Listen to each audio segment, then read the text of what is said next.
Chers amis, bonjour, bienvenue sur la chaîne Guyanaca, la chaîne d'infos locales d'Alençon et de sa région. Aujourd'hui, je me trouve quelque part à Damigny, tout simplement en compagnie de Monsieur Jean Rapy. Bonjour Jean. Bonjour. Alors vous me direz, je ne connais pas Monsieur Rapy.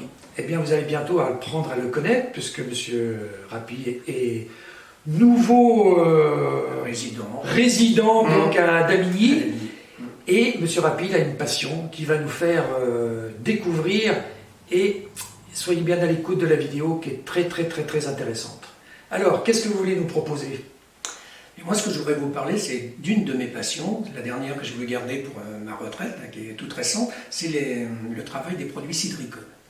Alors, produits cidricoles, donc qui englobent... Alors, pour moi, les produits cidricoles, je me suis cantonné au travail des pommes et des poires. Et ensuite, eh bien, tous les dérivés de ces produits. Parce que vous êtes paysan à la base? Alors, au départ, mes parents sont originaires d'une commune de l'Orne, du nord de l'Orne, et qui avait une petite ferme, mais j'avais horreur des pommes en étant plus jeune. Alors ensuite, eh bien voilà, par des amis, des anciens et tout ça, qui ont eu le plaisir de me transmettre leur savoir, eh bien, je me suis intéressé, et puis j'ai découvert vraiment plein de choses, et c'est devenu... Voilà. Donc c'est une passion qui est née? Qui est née, tout à fait. Vous avez acquis du matériel? Oui, beaucoup de matériel justement que j'ai eu la chance de pouvoir acquérir. Des anciens qui m'ont dit, bon, plutôt que ça parte à la ferraille, bien voilà, tu sembles intéressé, eh bien, si tu pouvais le valoriser, créer des événements. Alors, depuis combien de temps ce matériel que vous avez? Ce matériel, disons, depuis une trentaine d'années. Ah, quand même? Oui, tout à fait. Donc il doit y avoir des vieilles pièces? Il y a vraiment des belles choses. Mais voilà, grâce à ces anciens qui m'ont fait confiance, bon, j'ai pu les conserver.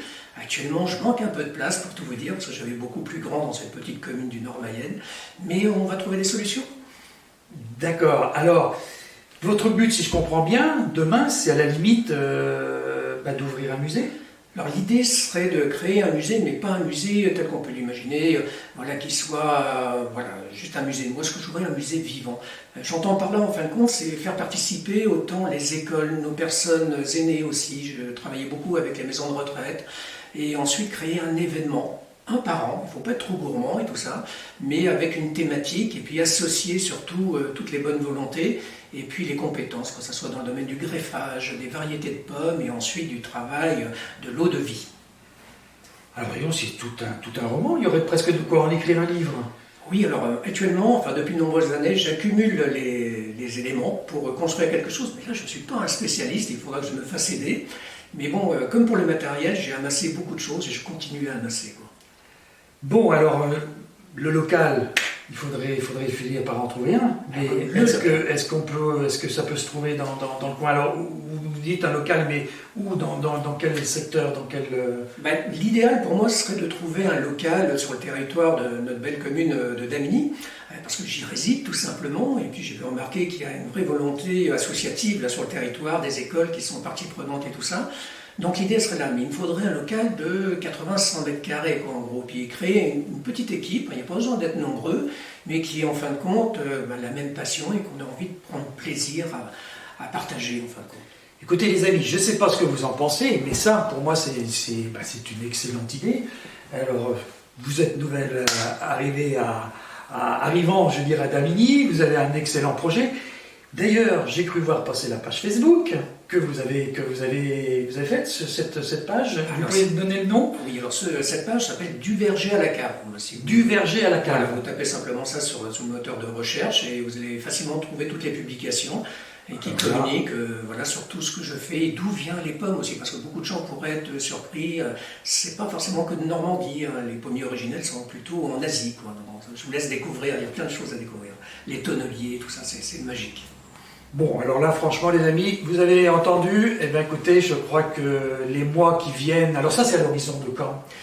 Alors l'idée, ça serait de construire un événement pour l'horizon fin 2025, parce qu'il y a des périodes pour faire le cidre. Et voilà, donc il faut bien une année pour préparer un événement. Ça ne va pas se faire en 5 minutes. Ça ne va pas se faire en 5 minutes. Déjà, il faut créer une mini-équipe, quoi, quelque part, pour construire cette association. Bon, tout est prêt, hein, parce que j'ai organisé d'autres événements auparavant avec des amis. Et donc, voilà, les bonnes volontés sont les bienvenues. La publication a déjà commencé à apparaître. Vous avez peut-être vu dans l'Ouest France, par exemple, hein, il y a eu belle parution.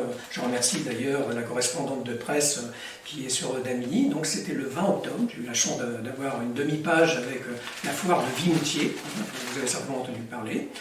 Donc voilà, maintenant nous allons progressivement communiquer, puis attendre maintenant d'avoir les bons contacts. Nous allons rencontrer Madame le maire de Damigny, parce que c'est important de l'associer aussi à cette démarche. Et puis voilà, en gros. Quelque chose d'autre à ajouter? Bien, ce que j'aurais à rajouter, c'est que si on ne veut pas que tout ce savoir-faire disparaisse, le peu que j'ai pu apprendre, c'est grâce à des anciens et j'ai su prendre le temps de les écouter. Ce que j'aimerais, c'est que personne n'est éternel, en fin de compte, personne ne détient la vérité, c'est de transmettre quelque chose et que ce matériel ne finisse pas à la poubelle, entre guillemets, quoi. Donc il faut le valoriser. Il y a vraiment des belles choses et sincèrement, si on pouvait y réfléchir ensemble, dans la convivialité surtout, ça c'est important.